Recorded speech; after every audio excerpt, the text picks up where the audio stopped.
સ્થાનિક સ્વરાજ્યની ચૂંટણીઓ માટે જાહેર પ્રચારનો આજે અંતિમ દિવસ છે।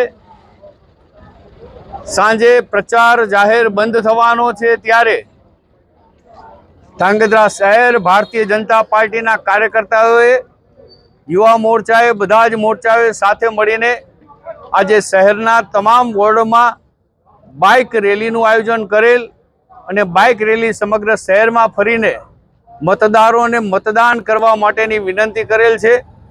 ધાંગધ્રા નગરપાલિકામાં ઘણા વર્ષોથી ભાજપ તમામ સીટ જીતતી આવી છે ત્યારે બધા જ કાર્યકર્તાઓના સંકલ્પ સાથે 36 સીટ ભારતીય જનતા પાર્ટી ખૂબ મોટા માર્જિનથી વિજય પ્રાપ્ત કરે એ દિશાનો સંકલ્પ આજે બધા જ કાર્યકર્તાઓએ કર્યો છે।